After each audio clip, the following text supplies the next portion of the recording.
Namo tassa bhagavata arahata samma sambuddhassa. Namo tassa bhagavata arahata Samma Sambuddhassa. Namo tassa bhagavata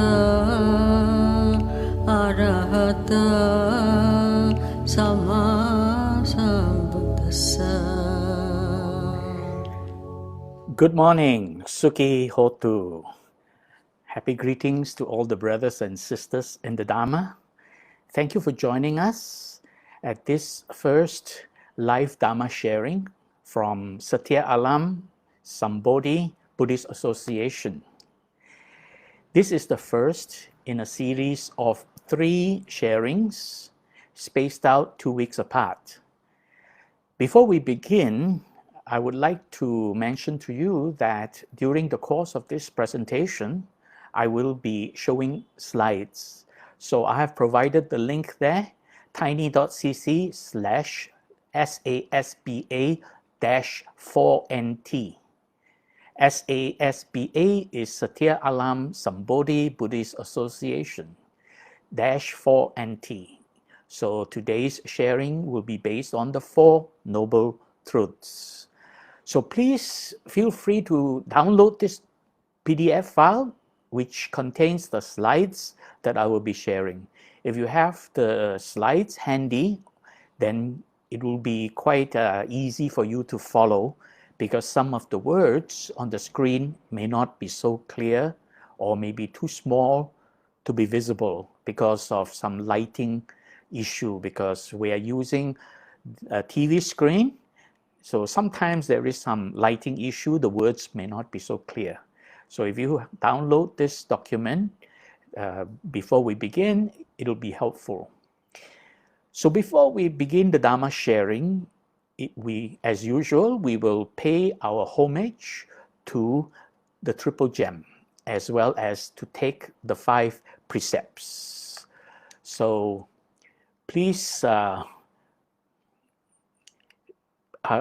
just want to mention quickly that the 3 Dharma sharing would be today, 13th September, on the 4 Noble Truths, simplified. And in 2 weeks' time, we will do on the 27th September, same time, physical suffering and mental suffering. And then after that, October 11th, then we will do calming emotional reactions, because our suffering arises with this emotional reactions. So we learn how to calm it. So these are the 3 sharings. So before we begin, let us pay homage to the Triple Gem and take the 5 precepts for those of you who would like to take the 5 precepts. So please join us, put our palms together, and let us recite as follows. Namo tassa bhagavato arahato samma sambuddhassa. Namo tassa bhagavato arahato samma sambuddhassa. Namo tassa bhagavato arahato samma sambuddhassa. Buddhang saranang gacchami, Dhammang saranang gacchami, Sanghang saranang gacchami, Dutiyampi buddhang saranang gacchami, Dutiyampi dhammang saranang gacchami, Dutiyampi sanghang saranang gacchami, Tatiyampi buddhang saranang gacchami, Tatiyampi dhammang saranang gacchami, Tatiyampi sanghang saranang gacchami. Panatipata veramani sikkhapadang samadhiyami. Adina dana veramani sikkhapadang samadhiyami. Kamesu miccachara veramani sikkhapadang samadhiyami. Musavada Viramani Sikkhapadang Samadhiyami. Suramiraya Maja Pamadatana Viramani Sikkhapadang Samadhiyami. Sadhu, sadhu, sadhu. Thank you very much for joining us. So remember, for those of you who just joined in, please feel free to download the PDF file containing the slides for today's presentation so you can follow along and see the diagrams and the words more clearly. So this is the link, tiny.cc/SASBA-4NT. Okay, so the first sharing today is on the Four Noble Truths, simplified. So I'm just presenting a very simplified version, practical.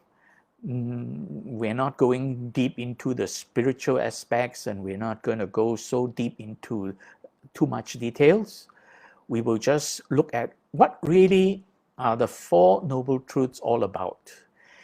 Now, it's very important in any religion that there are two important aspects of any religion. First, there is the doctrine, and then there is the practice. The doctrine means the set of teachings that every follower must abide by, and the Four Noble Truths represent the doctrine. The whole life of the Buddha, 45 years going around throughout India and sharing and delivering his sermons, it is all centered around the Four Noble Truths, the Noble Truths of suffering. And then in the Fourth Noble Truth, he pointed out there are 8 stages of cultivation called the eightfold way. That is the practice of the Buddhists. So the doctrine of the Buddhists is the Four Noble Truths, and the practice of the Buddhists is the eightfold way. So let us begin by going back a little bit before the Buddha became enlightened, because today's sharing is based on the very first sermon he delivered after he became the Buddha, when he became enlightened. But let's go back a little bit before he became enlightened. He was Prince Siddhartha, living a luxurious life, enjoying sensual pleasures. So it was a life of sensual pleasures. He had gone through the living of sensual pleasures. Of course, his father was afraid that he would not take over the kingdom as the next king. So the father protected him and kept him away from looking at the realities outside the palace life. So he spent most of his life during those years, 29 years as a prince. Most of the time he was kept inside the palace. But from time to time, he got a chance to go out and take a look at the real life that is outside the palace. Not often, but he managed to get out. Right? During the time he was inside the palace, of course, he was surrounded by a lot of servants. He had 3 palaces, right? And he was surrounded by servants and surrounded by young people. So he never got to see much of the realities, what's going on out there. So when he went out from time to time, he came across what is today known as the 4 great signs. The first is he came across an old man, and then he realized that people do get old, and he will one day grow old. So aging is one of the problems that every single person has to face. No one can escape that. Next, he came across a sick person, and he realized that people do fall sick. And the less fortunate, of course, will be sick more often. And those who are well off, they will still, from time to time, occasionally fall sick. And as we know today, in today's situation of this coronavirus pandemic, very sadly, hundreds of thousands of people have died, right? And and millions of people are falling sick because of this coronavirus. So we cannot escape that, right? So every one of us have to protect ourselves. So this is really the reality of life, that people do fall sick, and it will happen to him, even as a young prince, strong, young, and energetic. So he realized that. And then he came across dead corpses. And of course, we all know people die. And very sadly, during this coronavirus pandemic, hundreds of thousands of people have died. They have perished because of this. So this is very unfortunate. And therefore, he realized that he too one day will die. So he recognized that these are the important aspects of the realities of life.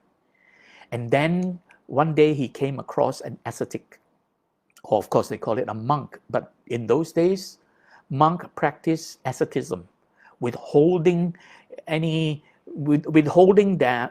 reaction to any pleasures. So they force themselves not to indulge in pleasures. That is the life of an ascetic.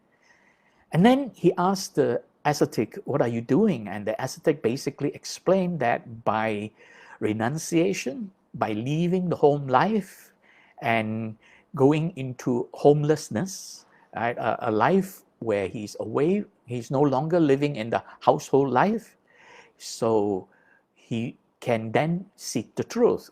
So he realized that that is the only way to discover the solution to all these problems. These are really problems faced by every religion.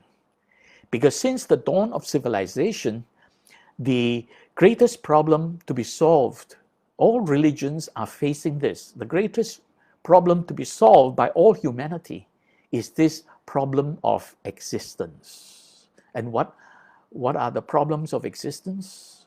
Birth, aging, sickness, and death. And this is followed by sorrow, lamentation, pain, grief, and depression.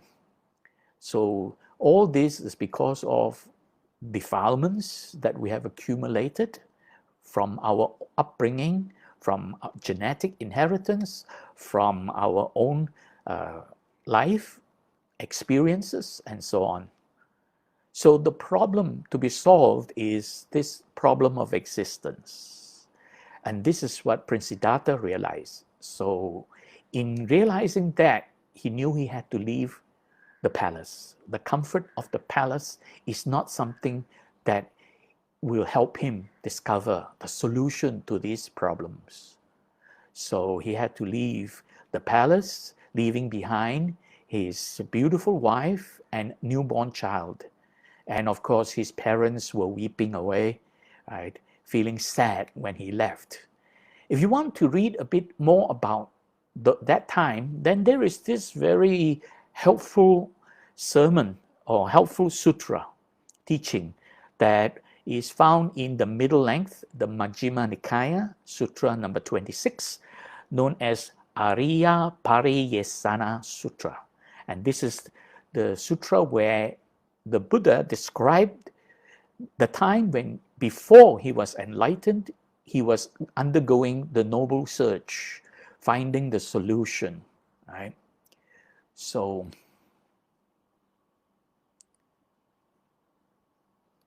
I'm sorry about that. I can't seem to stop these messages coming. Okay. I can't seem to stop the messages. Right. So this is the sutra where the Buddha spoke about the time before he was enlightened, and that how he then went through this noble search. Okay. And when he left the palace, he renounced from sensual pleasures, renunciation from sensual pleasures. And he sought teachings from two highly accomplished teachers. First, it is this Alara Kalama. So he first sought the teacher Alara Kalama, where he has attained the realm of nothingness. Right? And from there, he learned the level where he could meditate to the state of the realm of nothingness. Because when he asked Alara Kalama, the teacher, to what level have you attained whereby you are able to understand the truth, the truth of suffering? And Alara Kalama replied that he had attained the realm of nothingness. Eventually, Prince Siddhartha also attained the same level. And when he attained that level, he was equal to the teacher. And the teacher was very happy and said that, why don't you join me and together we will teach all the students. But Prince Siddhartha realized this is not yet the highest and most supreme level of Nibbana. So he did not want to continue at this level. He wanted to move on to find the solution and reach that highest and most supreme level. So he left Alara Kalama and found another teacher. That is Udaka Ramaputra. Right? So he came to Udaka Ramaputra, where he learned from Udaka Ramaputra, and again he asked Udaka Ramaputra, to what level have you attained whereby you have now seen with direct knowledge the truth of all this? And Udaka Ramaputra pointed out that he had reached that level, or he's able to reach that level, the realm of neither sensations nor no sensation. This is also sometimes translated as the realm of neither perception nor no non-perception.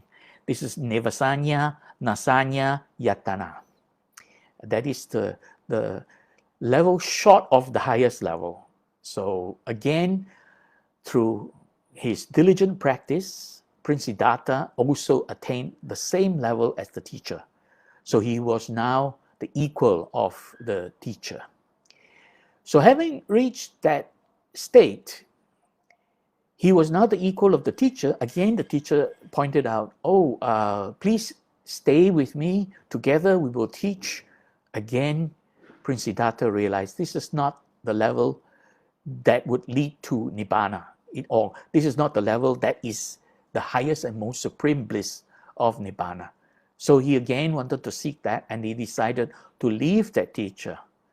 And then he thought that perhaps the solution is to practice asceticism. So he went to a forest area and came across 5 monks, and together they all practiced asceticism. Asceticism is really extreme self-tormenting, self-mortification, withholding from any form of pleasures. And they refuse to eat much food, just a grain of rice or just a mouthful, and that's it. Drink only 1 mouthful of water, and that's it. Some even say it's down to 1 drop of water. But holding back, and from there he got thinner and thinner. Despite the practice of asceticism, Prince Siddhartha was still not able to reach that highest and most supreme state of Nibbana. So he realized that was not enough. In fact, the story went by the commentary that he actually tried to withhold his breath, because when he stopped eating and stopped drinking, he became very, very thin.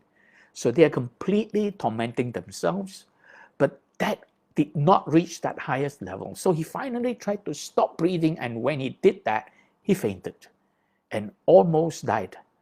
Of course, very fortunately, there was a young maiden who was passing by.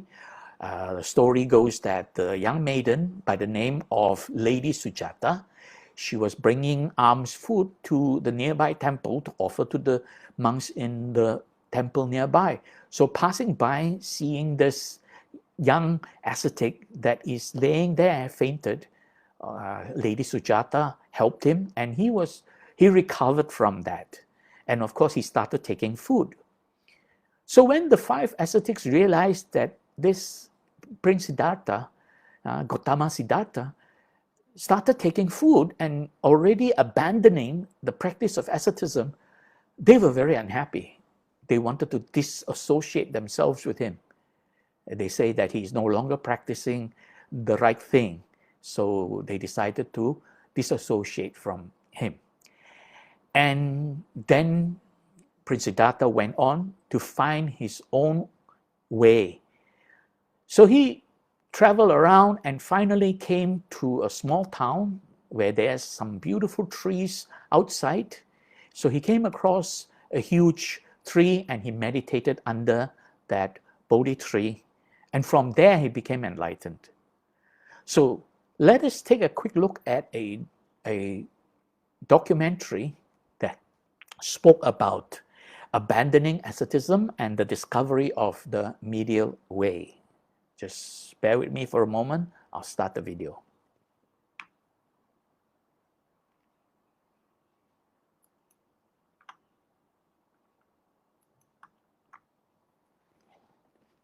Just as Siddhartha.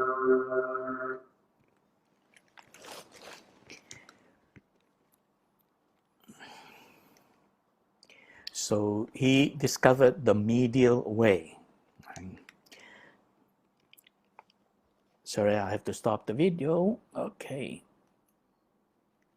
All right. Abandoning asceticism, Prince Siddhartha discovered the medial way. And then in the process of meditating and reaching that highest and most supreme level, he actually reached a point where he was able to stop his mind. So that's when he awakened and became the Buddha. Right? And in the process of that final stages, his mind was being disturbed by this Mara. Now, Mara is actually not like Satan, some evil beings out there. It is actually our inner psychological demon, the mind, disturbing us. So this inner psychological demon, or defilements in the mind. So in that process, in that final stage, he was able to clear all these defilements and abandon and eradicate all the defilements because they were all disturbing him. In fact, the story went that Mara even sent 3 daughters, and these 3 daughters were coming to disturb him. These Tanha, Arati, and Raga, the 3 daughters of Mara, were disturbing him, preventing him from reaching that ultimate state. But eventually, he attained that highest and most supreme state and became enlightened as the Buddha. When he became enlightened as the Buddha, he then went out and realized that it was so difficult to reach it. People won't understand. He didn't want to teach it, but the heavenly beings from the Brahma realm came down and told him, no, there are people with only a little bit of dust in their eyes. You should teach them so that they can reach this level. And he wondered, who should he teach? And the first person that came to his mind was his first teacher, Alara Kalama. So he started asking, okay, maybe it's time to go and teach Alara Kalama. So when he wanted to search for Alara Kalama, the heavenly beings informed him, oh, Alara Kalama passed away 7 days ago. So he decided, okay, Alara Kalama would not be able to learn this, unfortunately. Who should be the next person? Then he thought about his next teacher, and that is Uddaka Ramaputta. Again, the heavenly beings told him, oh, Uddaka Ramaputta had just passed away the day before, 1 day ago. Again, he realized, again, he need to look for someone who had only a little bit of dust in their eyes so they can learn this Dharma. And finally, he thought of the 5 ascetics who were with him when they practiced asceticism. He realized that asceticism wasn't the way, and he wanted to teach them. So he went out and sought them, and finally he found them. But of course, initially, the 5 of them who heard that Prince Siddhartha, who had become the Buddha, had come to them, and they still treated him like a normal human being. So they just call him friend Gautama. And of course, they at first they wanted to detach themselves from him because they thought that he gave up asceticism. So in a way, he sort of left them, and they wanted to disassociate. But as he approached them, something happened. They started to realize this is not an ordinary human being. And they started to calm down and offered to listen to him. So they were now ready to listen to him. With only a little bit of dust in their eyes, they listened to him. So let's look at the process by which Prince Siddhartha became enlightened under the Bodhi tree, and how the inner psychological being was disturbed by this Mara, the inner psychological demon, was disturbing his mind during the final process of his awakening.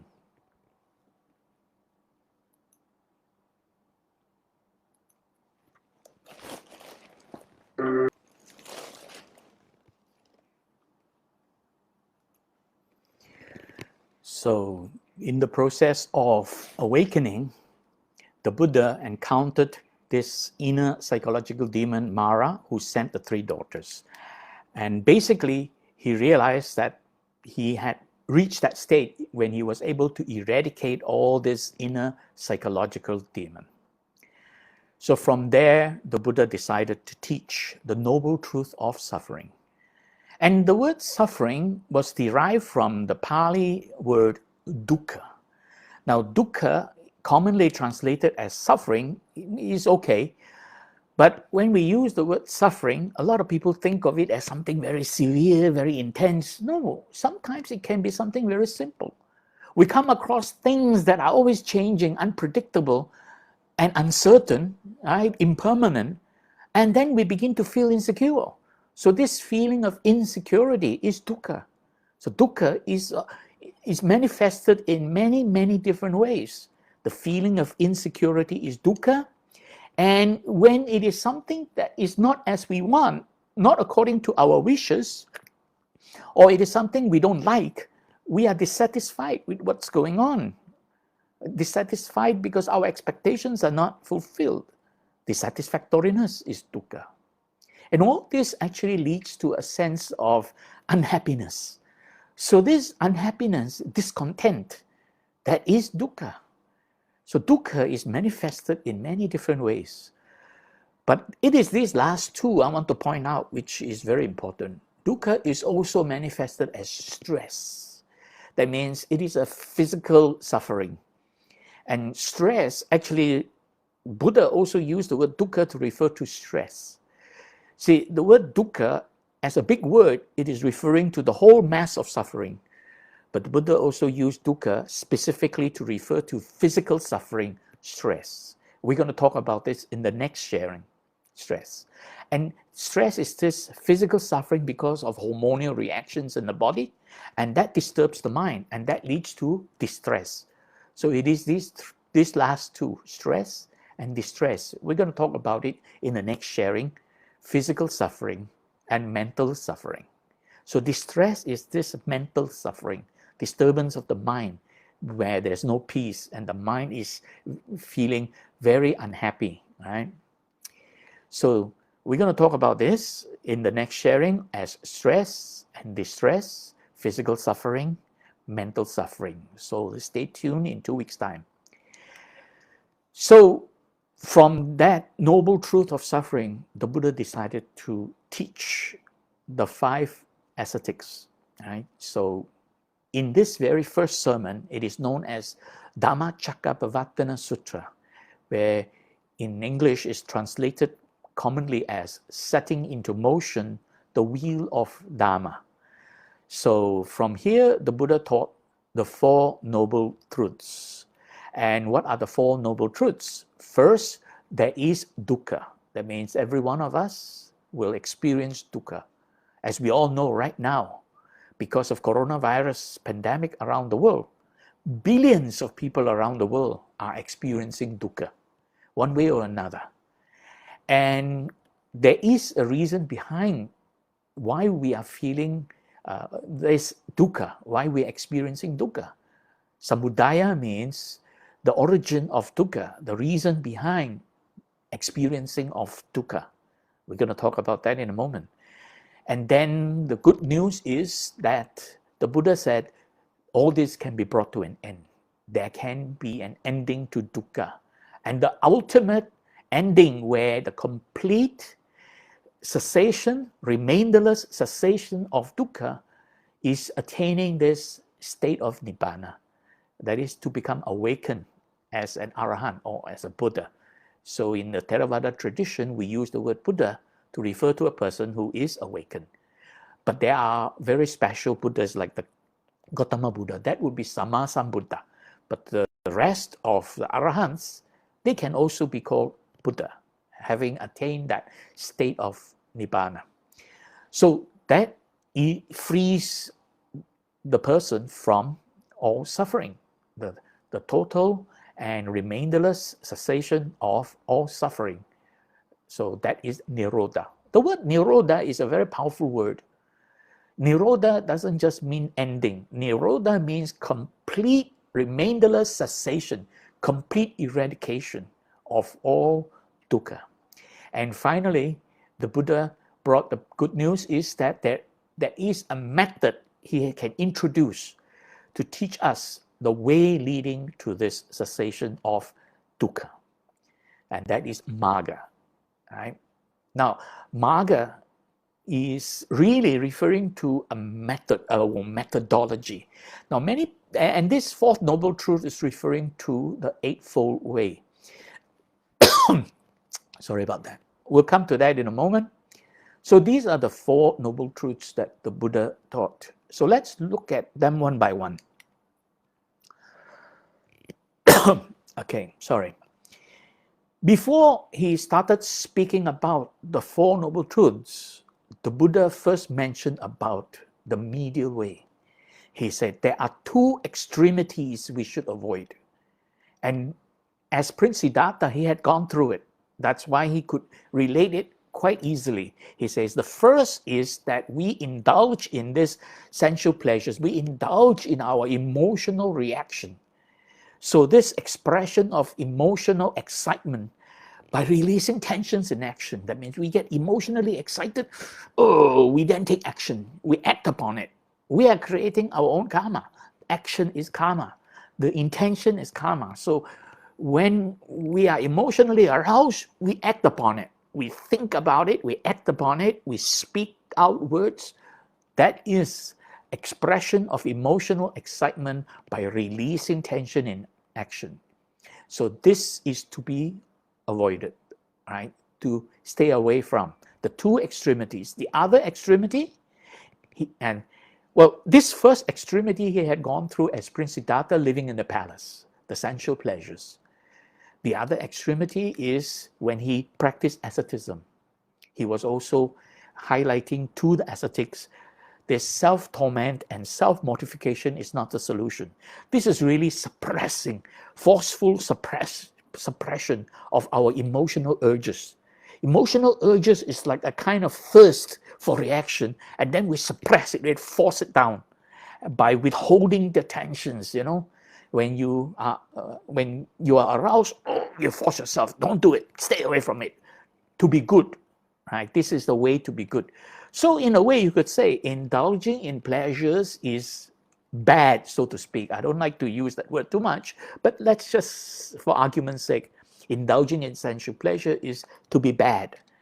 And forceful restraint from it, self-torment, and not get involved with any kind of pleasure, that is to be good, so to speak, okay? So these are the two extremities to be avoided. The first is this emotional reaction to sensual feelings. And the second, and this is because we have emotional reaction trying to seek happiness, thinking that indulging in pleasure will bring us happiness. At this point, I would like to point out, I'm using a lot of translations from my teacher, the late Venerable Dr. Madawela Punaji Mahathir. So I'm going to share with you a part that came from his books, where he pointed out this emotional reaction to sensual pleasures is really our reaction trying to seek happiness from indulging and reacting to our emotional urges. He says this is the effort to go after what is desired, and it is also the effort to fight against what we don't want, right? What is hated. And it is also the effort to run away from what is feared, right? And all this will lead to suffering of one way or another. And eventually, so we express this suffering in the form of grief and lamentation when our efforts fail. So we feel sad and sorrow and we cry and we lament because we couldn't get what we want. This is the conditions that is found in this first part that we want to stay away from. The second part is forceful effort to restrain emotions, whole, self-torment, self-mortification. This is really an attempt, emotional reaction trying to become good. This is our attempt to become good. And this is resisting going after what is desired. And that resistance is a kind of conflict internally. Resisting, fighting against what is hated.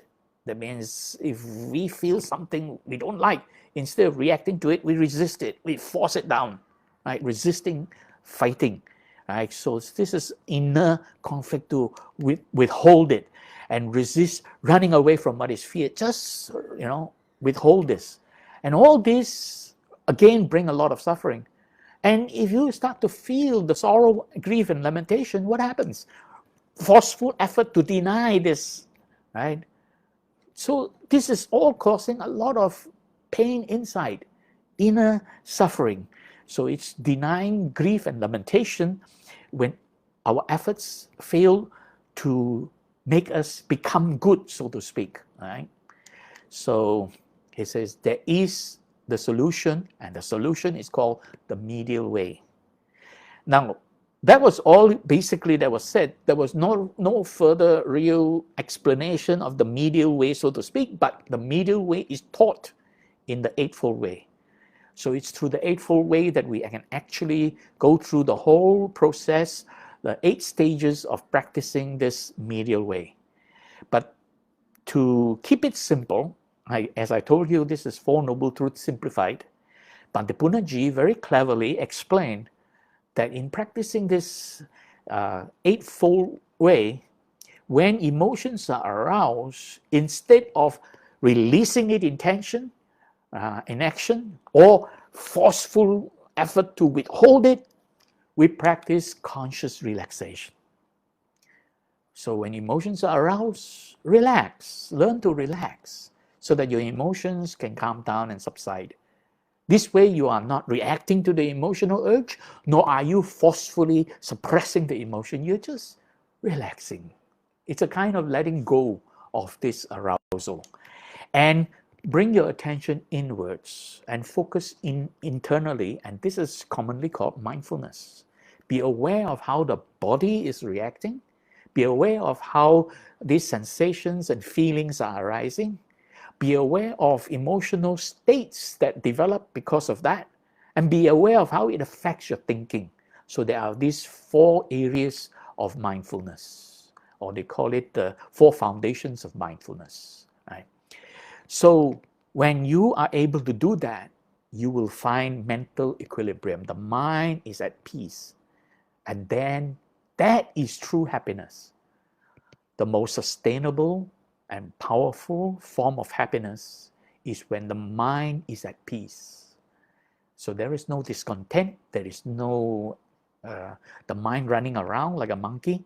So when the mind is at peace and stilled, that is a level of peace that money cannot buy. It doesn't come from sensual pleasures, nor does it come from self-torment. It comes from conscious relaxation and introspective attention. The details of this practice is found in the Eightfold Way. Of course, today we are not going to talk about the Eightfold Way because it's a very lengthy thing. So I will not touch on much details about the Eightfold Way. We'll do a quick overview of that. So basically, this is the solution that the Buddha offered. Now, the Eightfold Way was not the way, realize the Eightfold Way was not the way that Prince Siddhartha reached enlightenment. He went through the hard way. This is why he didn't want to teach it. Basically, the Eightfold Way was his way of simplifying it so that it can help the layperson to cultivate, to attain that same result that he had accomplished. So the Eightfold Way was the Buddha's simplified way of teaching people to cultivate, to attain, and reach the same result that he had accomplished. That is the highest and most supreme bliss of Nibbana. Okay. So this is a text that came from Bhante Punnaji's book, the Arya Magga Bhavana, level 1, page 22 to 23. This is the first level of meditation guide, where Bhante stated, this means to enjoy pleasure is to be bad. Of course, it's just keeping it simple to say that, oh, enjoying pleasure, then you are actually very naughty, you know. To be bad is to be naughty. And to be uncomfortable is to be good. That means force yourself not to react. That is to be good, you know. So bad here is really to be naughty. Good simply means, you know, trying to avoid naughtiness. And this is how people normally tend to think. And this is why people tend to prefer to be happy and bad rather than to be unhappy and good. Of course, indulging in the pleasure, you enjoy, you're having a good time, and you prefer that rather than force yourself, no, I'm not going to have it, okay? So this was why Puritans became unpopular. Puritans are basically people who practice a form of asceticism, withholding and forcing themselves to be good. They believe that they want to be pure, to be good, so with a lot of forceful efforts. The wisdom of the Buddha brought about a solution to the problem, right? The medial path or the medial way of conscious relaxation and of the tensions. That means when your emotions are aroused, there's tension, relax. And that resulted in reaching a happiness that is also good. And this happiness is powerful and sustainable happiness. When you're able to calm your mind and still your mind, it is a state of happiness, right? And this happiness is priceless. And this is what Bhante Punnaji stated in his book. So let's examine the Four Noble Truths, simply put, in simplified manner. The first noble truth, the Buddha stated, there is dukkha. And as I pointed out, dukkha is manifested in many different forms.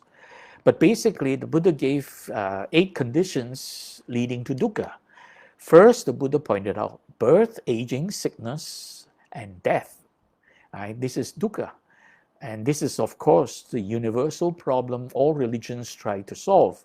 Right? Throughout the ages, every religion is trying to overcome the problem of existence, which is birth, aging, sickness, and death. So these are 4 different conditions of dukkha. Now, some people say, why is birth dukkha? Because when a new baby is born, everybody celebrates. Yeah, everybody celebrates, except the baby, the poor baby. For 9 months inside the mother's womb, very comfortable, warm, cozy, and don't even have to say a word, and you get food in your body and nourishment. But finally, coming out, you see the world. Then it's a scary world. It's very cold. And the first thing the doctor does is turn you upside down and give your buttocks a big whack. And then the first word any newborn ever makes is a big cry. That is dukkha, right? Of course, we know aging is dukkha. As we age, many things we wish we could do, we can no longer do. I used to enjoy a little bit of hiking. I used to enjoy some physical activities, going places. But as I age, it was getting more and more difficult to do that. So that is dukkha. Sickness, right? Any kind of sickness is dukkha. Many of us reaching this age, we may have hypertension, we may have blood sugar level getting high, right? And all kinds of things. And that is dukkha. We experience sickness. Even young people will experience some form of dukkha, some form of sickness, right? Cough, cold, fever, headache, and so on. And finally, of course, death is dukkha, especially the period just leading to the moment of death. Some people will say, oh, after you die, there's no more suffering. Yeah, but that's end of story. But the last chapter, the last step before the end of story, that is a lot of dukkha, right? Not a lot of people can be able to die peacefully. Most people basically die painfully, one way or another. Some even die in very grotesque manner, right? They could be murdered, they could die in a car accident, they could die suffering from severe illness, bedridden for a long time. So all this is dukkha. Then the Buddha went on to explain three more important aspects of dukkha. He says separation from what is pleasing is dukkha. That means we have experienced something that was pleasant, and now we have lost it. That is dukkha. And this is referring to many things. It could be property, something we own, an object that we have.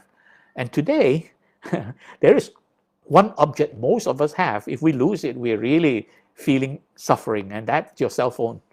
Try losing your cell phone all of a sudden unexpectedly, and you will be experiencing all kinds of dukkha. Okay? Not only objects, but it can also be circumstances. And many people sadly experience it during this coronavirus pandemic. And that is, many have lost their jobs. They lost their livelihood. If they were hawkers serving food by the roadside during the early days of this pandemic, they had no income, right? So that is basically being separated from what brought you happiness and peace. Now it is gone. So circumstances. But it could also be relationships, right? Couples married after many years of marriage, they finally divorce. That is dukkha, right? Relationships lost, or you have a friend, you used to be good friends, but for some maybe misunderstanding or miscommunication or some events leading to the two of you being in conflict and fighting, and you no longer become friendly to each other, right? So you're losing friendship, so relationships, right? Or losing someone dear to you. And many of us have experienced this, losing a dearly beloved elderly, right? Or even young people passing away unexpectedly, or our elderly people who pass away due to old age or due to aging sickness and so on. So losing a person in our life is really bringing a great deal of grief, right? And all of us at some point in our life would experience that. So separation from what was pleasing is dukkha, right? Union with what is displeasing, that means it was something that is unpleasant. Somehow we got stuck with it and we can't get rid of it, and we are stuck with it. So that is union with what is pleasing, that is dukkha. Now, many things are displeasing, if you happen to work for a boss who is very nasty, every day he never appreciates you, he shouts at you for the smallest thing, and every time you make a mistake, you're in big trouble. And even if you do something right, he never appraises you, he never thank you for it. So you're stuck with such a boss like that. That is dukkha. I've had one like that once. And so being stuck with something that makes you unhappy, that is dukkha. Union with what is displeasing is dukkha. Not to get what one wants. We all have wishes. Some of us working for a big company, hoping for promotion, hoping for salary increment, right? A big fat bonus and so on, but not getting it. We wish for it, but we never get it. Or we may have ambitions of maybe opening a business and becoming successful, but the business failed. So we're not getting what we want. So that is dukkha. And a lot of people are experiencing that right now during this coronavirus pandemic, right? Many people wish that they could continue with their livelihood, but they can't. The new normal.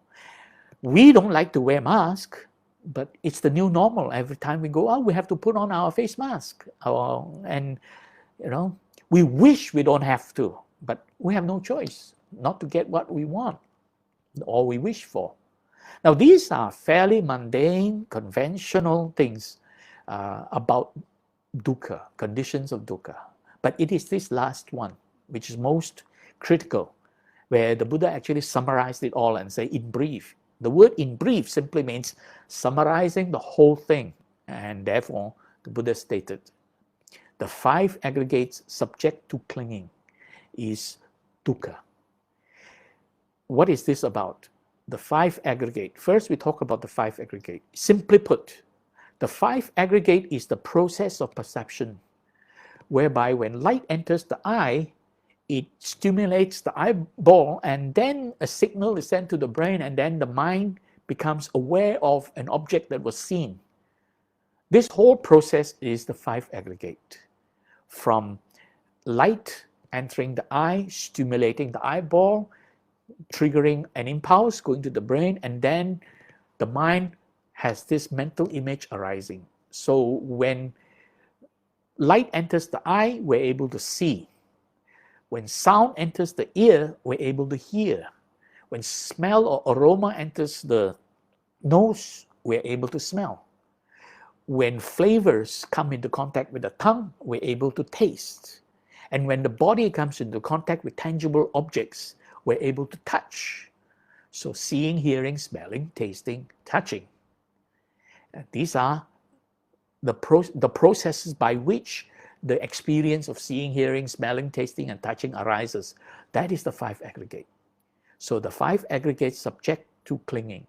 So what the Buddha was saying, that every time we see, hear, smell, taste, or touch something, that experience of seeing the object or hearing the sound, there is a kind of feeling associated with it. Everything we see, there is a feeling associated with it. And that feeling is either pleasant or unpleasant, or neither pleasant nor unpleasant. For example, some people, they like the color green. So when they see green color, oh, they feel good. Some people like the color red.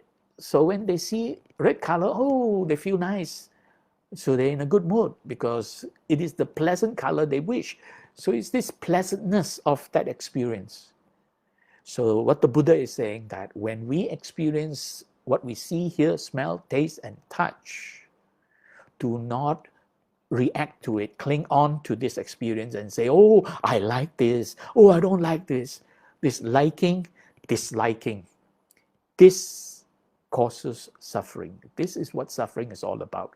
When you begin to like and dislike every experience, you're really judging the experience to say whether I like it or I don't like it.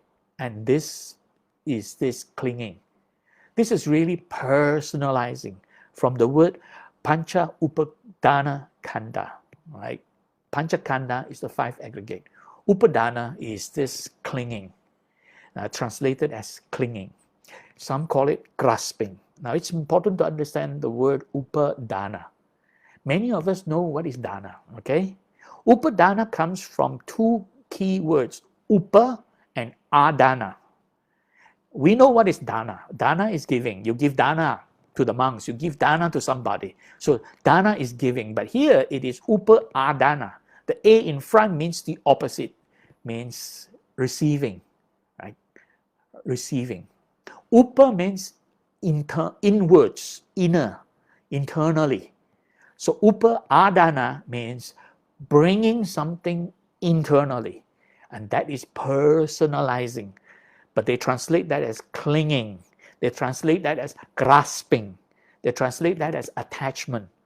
But it is really the process of personalizing. That there is this I, me, or mine affected by this experience. So when you see something pleasant, oh, I like it. You see something unpleasant, oh, I hate it. So this is suffering. This leads to suffering eventually.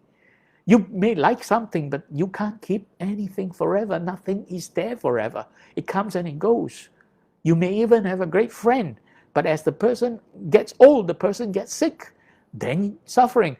And the person may pass away eventually. You lose such a person, a dearly beloved friend. That is suffering. We cannot have everything forever. So whenever we experience what we see, hear, smell, taste, and touch, don't cling on to that experience. Don't personalize it and say, I like it, I don't like it. This I, me, or mine is so strong. That is the upadana part, the personalizing or clinging. Bhante Punaji uses the word personalizing, which is actually very precise. Maybe one day in the future, I hope to offer a sharing where there is a scientific explanation about this personalizing, and then I can explain better. But this personalizing, right, which is translated as clinging and grasping. So this is really the mother of all suffering. Whenever we experience what we see, hear, smell, taste, and touch, we begin to react to it and say, oh, I like it, I don't like it. The I, me, or mine is so strong. That is what suffering is all about. Right? So this is the first noble truth. Right? The noble truth that there is dukkha. Every single one of us is experiencing it. And we are right now going through it. Every time I leave the house, I am not happy because I have to wear a mask. Right? Yeah. So this is it. The Buddha pointed out that the first noble truth, the noble truth that there is dukkha, this is to be understood. All of us have to understand. Right? So this is the first noble truth. All of us have to understand this. So this is to be understood. Now, what brings about dukkha? What brings it about? I call this the inevitable realities of modern life. A lot of things are happening around us, and that leads to all kinds of dukkha when we are reacting. We're clinging on to everything we experience. For example, environmental activities, a lot of things are happening. They constantly bombard our senses. So they constantly stimulate our senses, bombarding our attention. You know, you hear a lot of noise, you see a lot of things going on, traffic, right?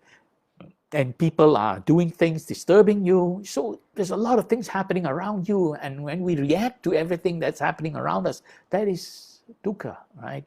So this is one of the inevitable realities of modern life, that we are constantly, our senses, our five senses are constantly bombarded with seeing, with hearing, with smelling, with tasting, and with touching, constantly bombarding. And another thing is that whatever that is happening there, it may have brought us peace and happiness, but it's changing all the time. It's not always the same. If you find a peaceful corner in a park under a beautiful tree, shady, you sit under there, very peaceful. And there is shade. You don't feel the heat of the sun. And there's wind blowing. And that's very nice. What if suddenly the ice cream man comes by? Cling, cling, cling, cling, cling, cling, ice cream, cling, cling, cling, cling, cling, ice cream. And you are enjoying the peace, and then you get distracted. So that peace, that moment of peace you thought you have, it don't stay there. It changes. Things are always changing, unpredictable. And that leads to a lot of uncertainties and insecurities, right?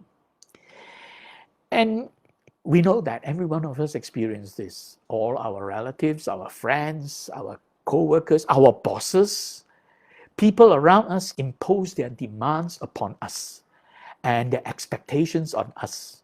And this puts a lot of pressure on us to respond, So this is really bringing us a lot of suffering. And also we are faced with deadlines, schedules. They drain our resources. So we have to meet our deadlines and schedules. And obstacles. We encounter that all the time. We try to do something and something gets in the way. Difficulties arise and they hinder our planned activities. So all this is really bringing a lot of suffering, right? Environmental activities, uncertainties, people demanding things from us, deadlines, and obstacles. So when we experience these things, the mind begins to perceive these difficulties, these challenges. The mind begins to perceive these challenges with all kinds of these unpredictable things, with the perception of threats and conflicts. That means they threaten our peace of mind and they are in conflict with our expectations. This is really causing us a lot of dukkha. So let's take a look at the origin of dukkha, the second noble truth, samudaya, origin of dukkha. And the Buddha pointed out it is tanha. The word tanha is often translated as craving. So it is this tanha which leads to renewed existence, accompanied by delight and lust, seeking delight here and there. Basically, when we experience some kind of problems or dukkha, we want to find something pleasurable to run away from it, right? So we're seeking for lust and delight in order to escape the dukkha. But it is inescapable. It is because of our tanha. Tanha is translated as craving. We crave for pleasant experiences. Now, why is tanha translated as craving? Because the root word of tanha in Pali means something associated with thirst. So because it is thirst and you crave to quench your thirst, so that's why it is translated as craving. But my teacher, Bhante Punnaji, points out a more precise and relevant translation of the word tanha means emotional reaction. So it is really emotional reaction. See, this is the thirst to react to emotional urges. When something happens, our emotions are aroused, we have an urge to act. That urge is the thirst. So that reaction is the emotional reaction. So there are three kinds of tanha. First is this tanha for something that is pleasant, tanha for sensual pleasures. And this leads to a behavior called lobha. Lobha means it is the lust and greed for pleasant things, pleasures, lust and greed for pleasures. This is the behavior resulting from this tanha for sensual pleasures. Lust turns into greed. Lust means when we experience something pleasant, oh, we like it, we want it. So as we get that pleasant things, as we receive it and enjoy it, do we say, okay, I've got it, that's enough? We don't. We want more. So lust turns into greed. If you open a business and you make $1 million in the first year, are you going to say, okay, 1 million is all I want, so every year I'm just going to make 1 million, end of story? No, people want to grow their business. They want it to make it bigger. They want to make 2 million the next year, 3 million the following year. So there is this greed for more of what you are getting. You are getting something pleasant, and that is lust. You're lusting for something pleasant. You get it. But as soon as you get it, it's not enough. You want more. You never say, I've had it, that's enough. Classic example we'll use durian. Many people love to eat durian. Durian, for the benefit of people from the Western world, durian is a local fruit, the king of fruits, which is very popular amongst a lot of people. Most people love durian, right? It's a kind of fruit. And basically, when you go to a durian party and somebody opens a nice little durian, it could be Moonsang King, it could be D24, whatever, and you take one piece, you take the second piece, now you've had two. Are you going to say, as they open more of the durian, are you going to say to the host, okay, thank you, I've had 2 pieces, that's enough, I'm not going to have more? No. The more they open, the more you want, right? So that's lust turns into greed. This is lobha, right? Lobha is this reaction, the behavior of lusting and greeding. The second kind of tanha is tanha for non-existence. Simply put, it just means you want to get rid of something, and that means if you have experienced something unpleasant.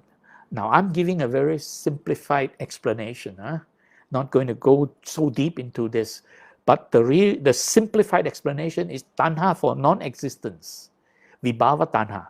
This basically means you experience something unpleasant, you don't want it, you want to get rid of it, you want to terminate it, you want to put an end to it, you want to get rid of it. And this leads to a reaction called dosa. Dosa is the aversion and hatred towards something that is unpleasant. So if you experience something unpleasant, of course you want to get rid of it. You don't want it to exist. So this is vibhava tanha. You don't want it to exist. You want to get rid of it. So this is the second type of tanha, where you experience something that is unpleasant. You want to get rid of it. You don't want it to exist. And therefore, aversion turns into hatred. You begin with aversion. Aversion comes from the root word avoid.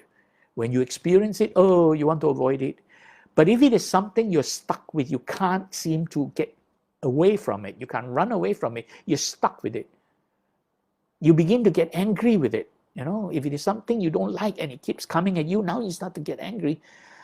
And then this anger turns into hatred, because if you are stuck with it for a long, long time, you become hateful towards it. So you have hatred towards something that you don't want, and you are stuck with it, right? So this is dosa. The third kind of tanha is tanha for continued existence, bhava tanha, right? Now, everything we experience are picked up by our senses, and the senses bring the information to the brain, processed by the brain, and then we begin to have this perception and consciousness arising, right? So the body is the vehicle by which it is receiving stimulations from the environment. So when the body is receiving stimulations from the environment, we tend to think that this body is me. This body is experiencing the pleasures. So we begin to personalize this body as me, the I, me, or mine of this body. This personalizing, and then the mind experiences the pleasures or the displeasures, and then we begin to think that, oh, even this mind is me. So whether it is the body or the mind, right, we don't realize it is just an experience. We personalize and cling on to it as I am feeling it, I am experiencing it. So when you personalize this experience and think that this body is me, do you want this body to end? Of course not. We want it to go on. So continued existence, we want to continue to exist. This is bhava tanha, the notion of self-centered existence. This leads to an emotional reaction called moha. Moha is the delusion of self-centered existence. That means you begin to personalize that experience as I am experiencing it. There is the I, me, or mine that is experiencing all this. And with that notion of the self arising, that is moha.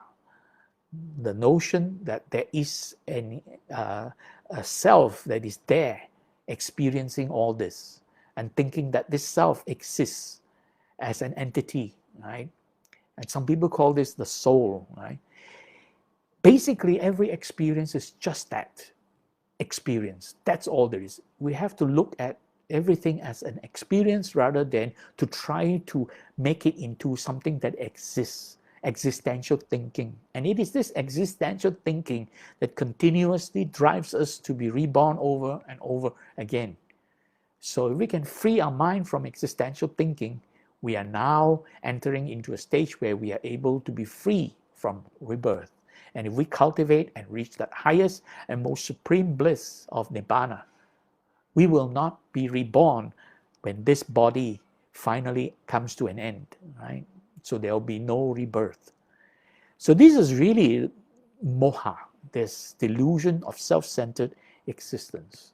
This is why if we were to translate the word tanha into emotional reaction, it makes a lot more sense. It's easy to understand. It is this emotional reaction that leads to all the suffering in the world. Okay? And the Buddha pointed out, this emotional reaction is to be abandoned. Give it up. Relinquish. Let go. Don't cling on to it. Don't depend on it. Be free from it. So this is the abandoning. This is to be abandoned. Emotional reactions, to be abandoned. So the Buddha pointed in this sutra, the Chitta Sutra, that if you don't do that, you're going to experience all kinds of suffering. And in the Chitta Sutra, now I want to point out one important thing. Bhante Punnaji has always been very precise in translating the word Chitta, Mano. 3 words that the Buddha used to describe the mind. Vijnana, Chitta, Mano. Bhante Punnaji is able to translate these in very precise way. So he refers to The word chitta, as you can see in the Pali text, the Buddha was using the word chitta to refer to the mind, that this is emotion.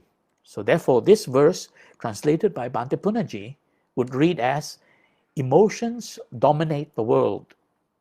Emotions create distress. Distress is mental suffering. Because of this emotion, arousal arising, the mind gets disturbed by emotions. So this is distress.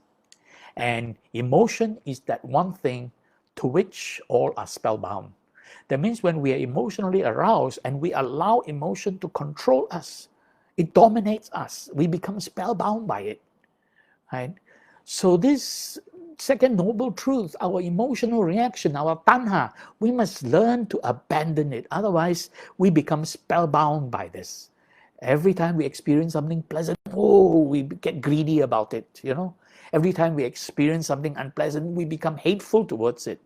So this is how it controls us. If we don't learn to tame our emotion, if we don't learn to calm our emotional reaction, we will be spellbound by it. We will be stuck with it, and we will not be able to free ourselves from it. In fact, this is the topic of the third sharing I'm going to do in 4 weeks' time from now. Calming emotional reactions. So emotions dominate the world. Emotions create this distress, mental suffering, and emotion is that one thing to which we are all stuck and bound by, spellbound, right? I want to now share with you a very important shloka. Shloka is actually a Sanskrit word to describe a kind of teaching, the simple poetic verses used to teach young people or children how not to behave or improve their character. So shloka is often used, is a poetic verse in Sanskrit, often used to teach people how to be good and how to find happiness. So this is talking about taking food, sleeping, avoiding dangers, sexual activities. This is common between animals and humans. Basically pointing out that humans and animals, human being is a form of animal. So we all share this animal instinct, very important, animal instinct. We got to learn to let it go. So we share this animal instinct, and fortunately, the human being is endowed with a thinking brain that lets us think more. So this thinking brain is pretty powerful. We have the ability to think and rationalize and reason out. So if we're able to apply that, it is thinking that makes us different from other animals, which is very true. It is our ability to think and reason out that helps us become more human. So to talk about being human means use your thinking. Don't behave like an animal, reacting only to emotions. Animals react only to emotional needs. Right? So let's listen to Bhante Punnaji explaining this. And then it is the first part, he's talking about this animal instinct. But pay attention also to the second part, where he talked about the state of awakening, enlightenment. Right?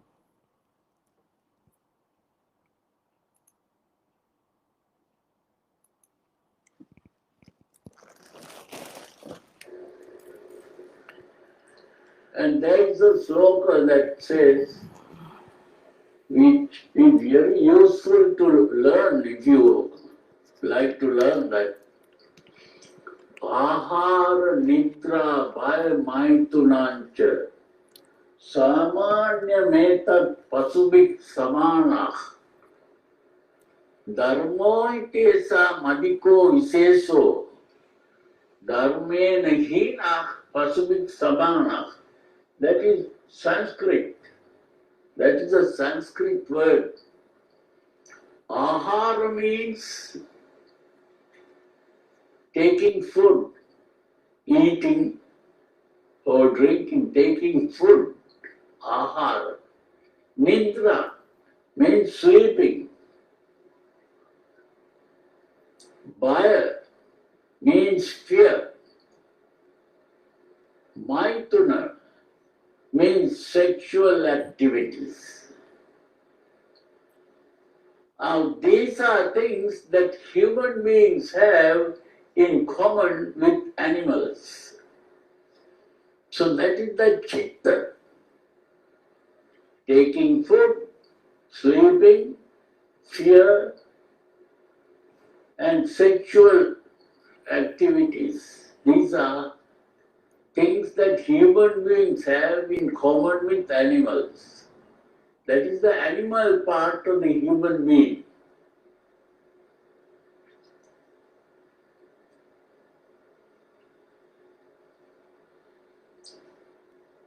Then that sloka says, Ahar nidra bhaya maitunancha samanimetat pasubik samana. Pasubik means the animal. Samana means common with animals.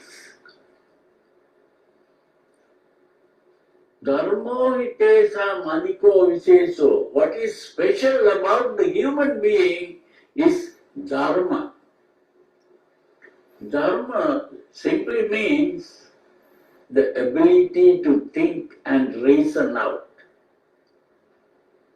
to know what is good, what is bad, what is right, what is wrong, what is true, what is false.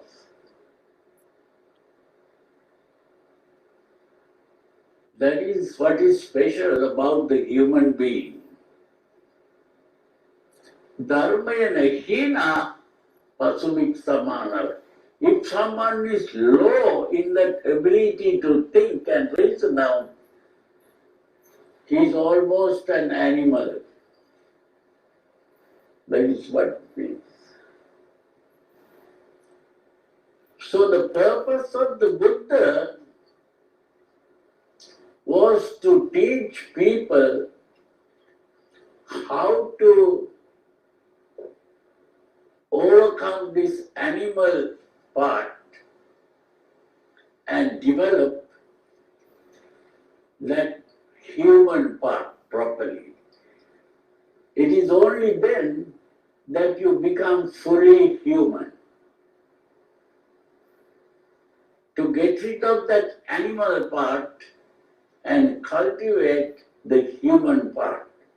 That is the meaning of becoming a Buddha.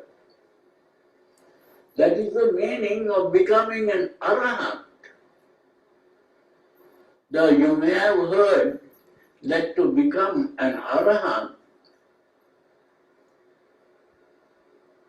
is to get rid of three things: Lobha, Dosa, and Moha. Lobha is what I call lust. Lobha is lust. Dosa is hate, hatred. The lust, hate, and moha is the delusion of self. All selfishness comes from this delusion of self. Self is a delusion. So it is to get rid of lust, hate, and delusion. That is what the Buddha taught. That is to transcend the animal nature and become fully human.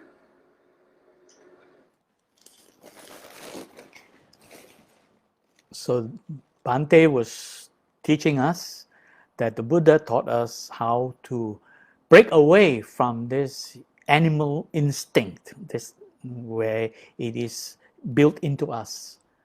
Our defilements and everything, all these are animal instincts.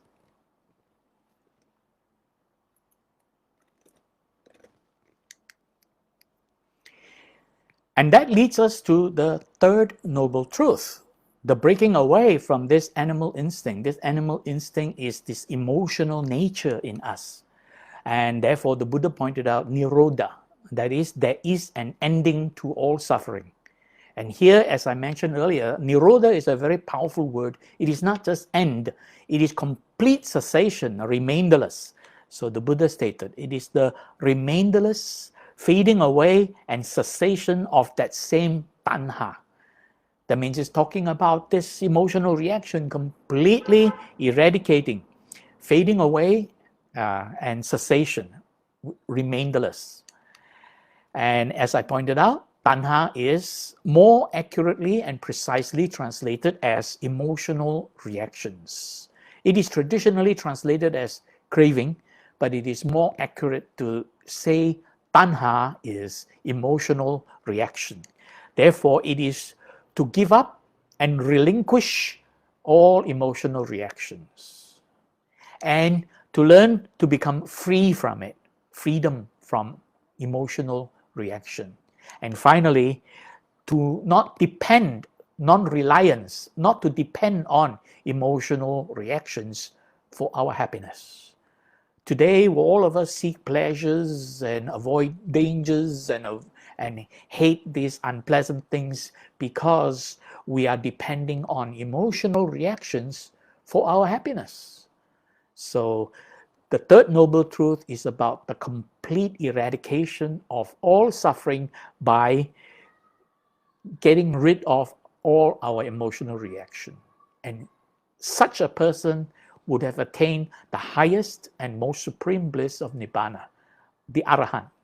So the third noble truth is referring to a person who has now attained that level of Arahant.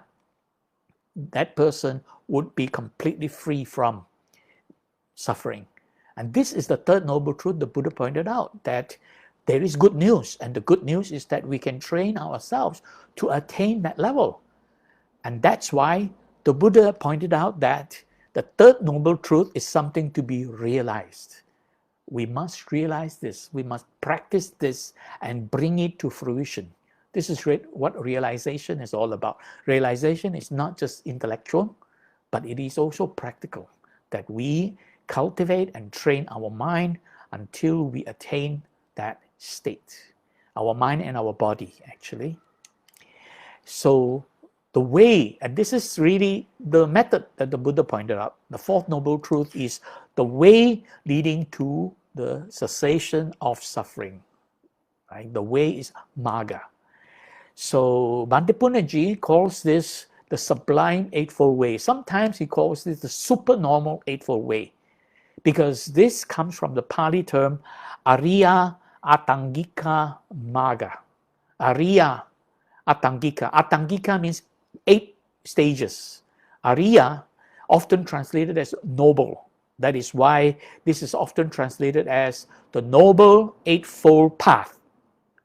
But a more precise explanation and translation would be, right, the supernormal or sublime eightfold way. Now, I like to use way instead of path for a simple reason.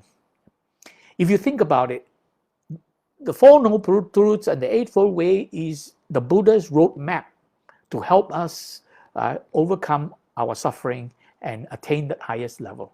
So when the Buddha has given us a roadmap, the path is referring to the road, right? So if you think about, oh, now I want to go to Penang, or I want to go somewhere, I drive my car, so I follow this highway and this will lead me to that, and after that traffic light, I will reach there, and so on and so forth.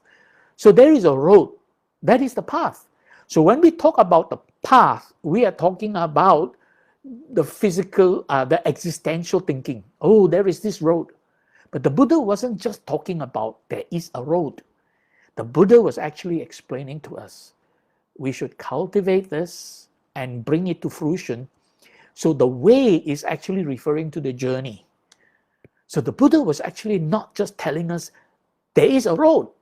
The Buddha was also telling us, traverse the journey, take the journey.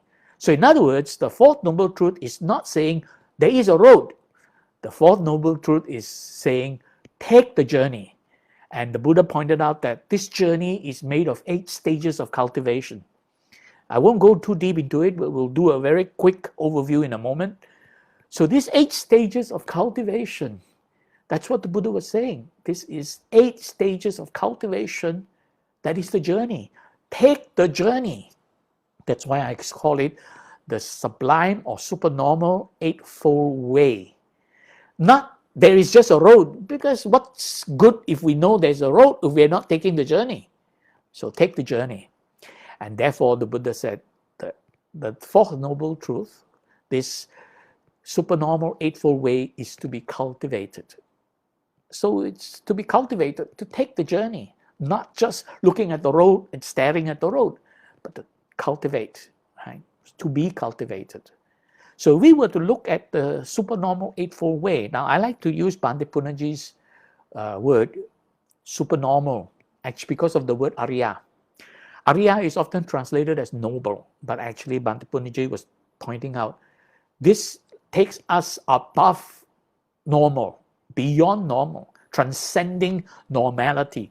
A person who attains arahanthood is not a normal person. He has transcended normal human beings level. That's why it's called supernormal, sublime, way above. Not just noble.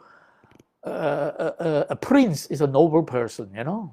A scholar can be a noble student or a noble teacher. But we're talking about beyond that, supernormal, eightfold way. It's often drawn in a circle. Now, I will give you the practical reason. There's a lot of people have different ways of explaining it. It says the wheel of Dharma is in a circle, so the eightfold way is expressed in a circle. But to keep it simply put, it is put in a circle because it is a continuous improvement cycle. You start with the simple version of the first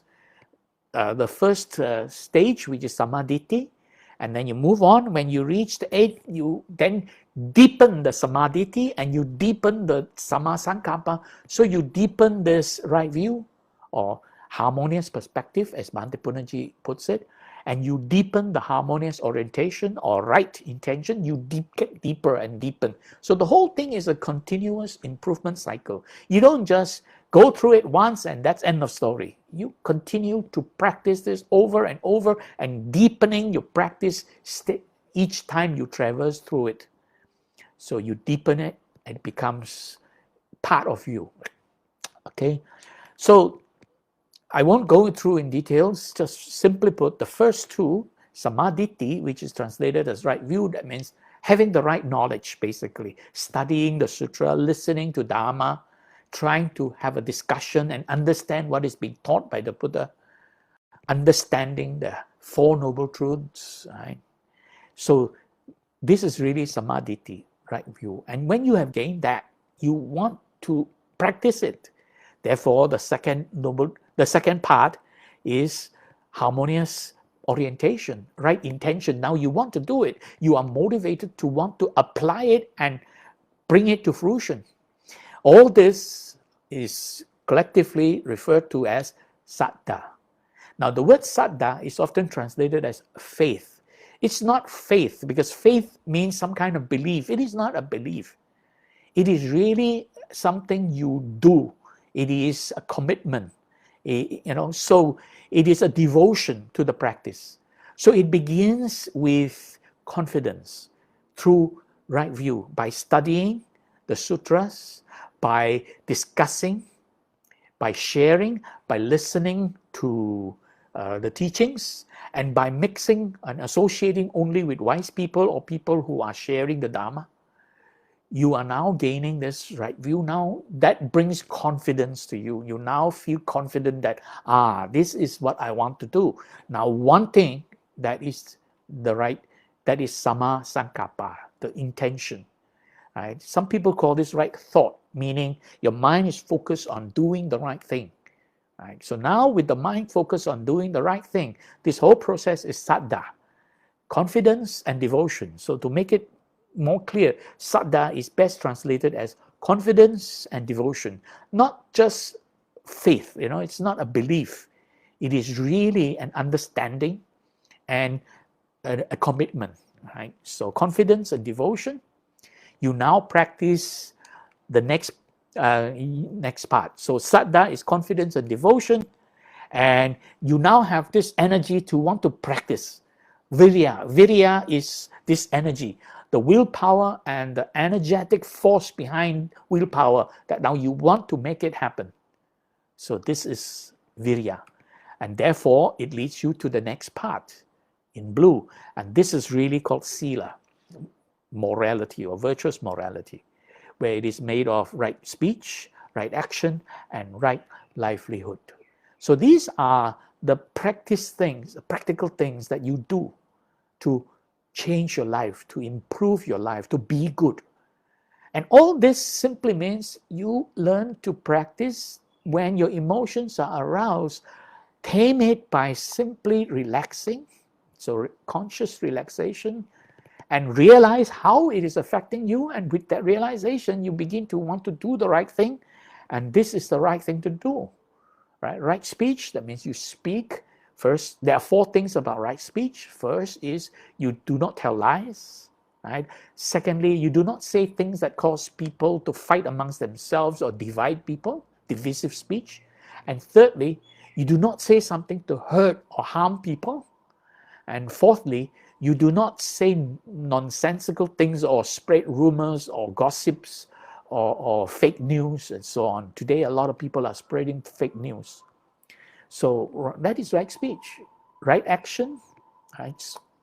So you cultivate right action, avoid harming life, avoid taking what is not given to you, and so on. That is right action. And avoid getting involved with sexual, unwholesome sexual activities, and so on. And of course, finally, right livelihood.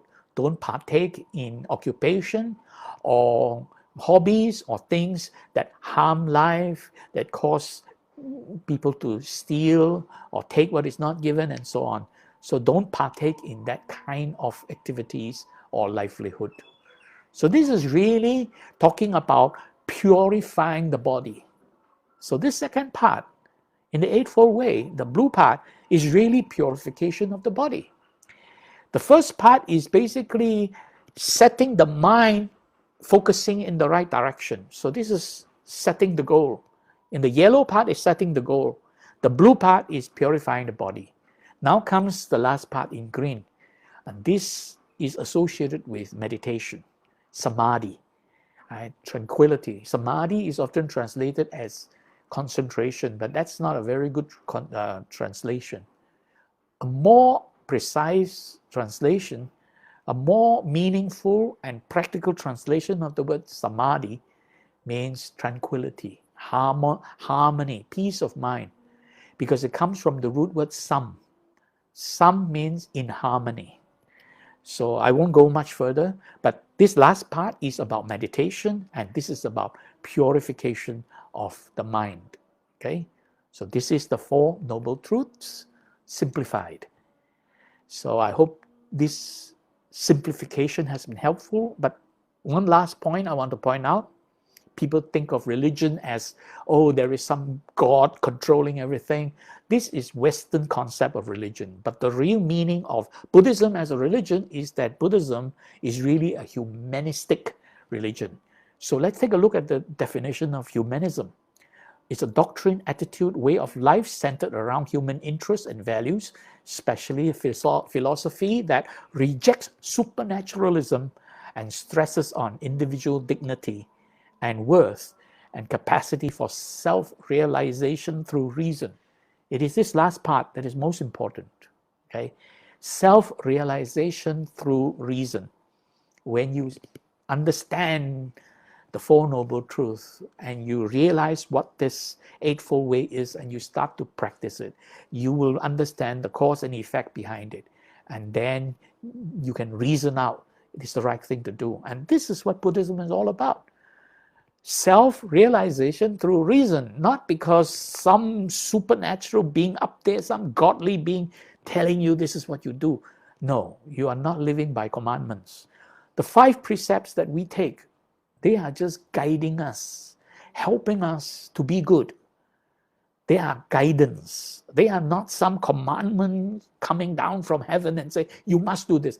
It is guiding us, and it is up to our own knowledge, understanding, and conviction that we actually live and practice these 5 precepts. So this is really what the Four Noble Truths is trying to strike at. It is self-realization through reason.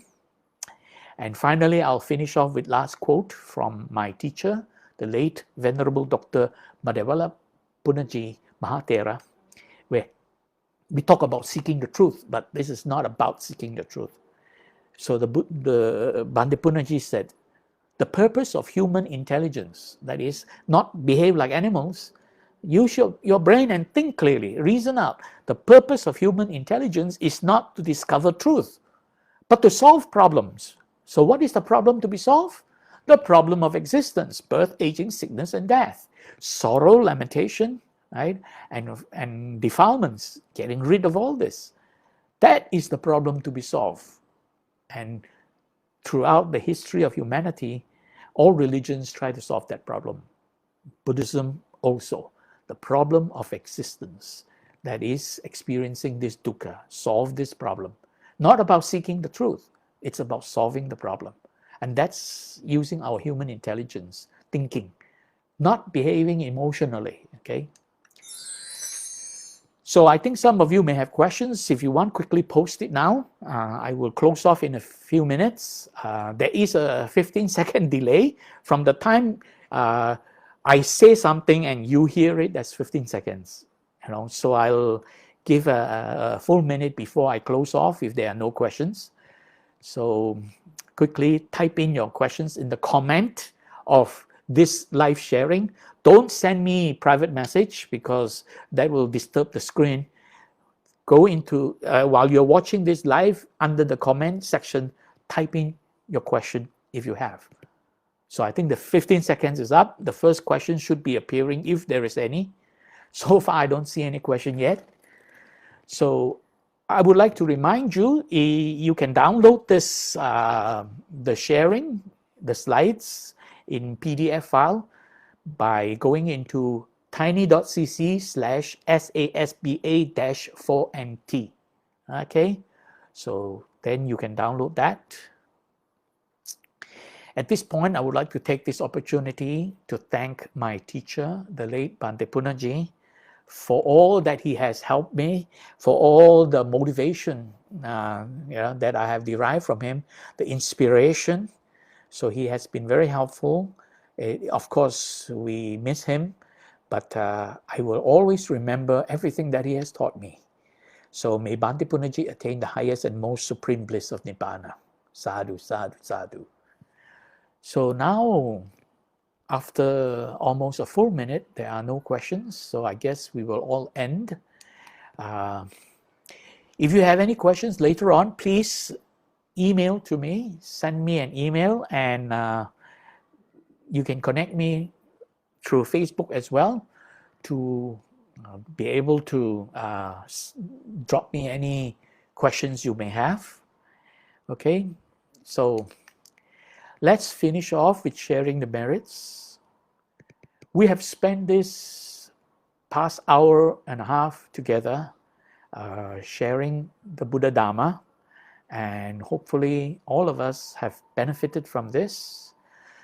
In so doing, we have accumulated much merits. Let's share these merits with all the people around the world who may be suffering from this coronavirus pandemic. Let's put our palms together and recite as follows. We dedicate the merits we have acquired from sharing of the Buddha Dharma to all beings affected by the coronavirus pandemic around the world. May suffering beings be suffering free. May the fear-struck fearless be. May grieving beings shed all grief. May all beings find peace and relief.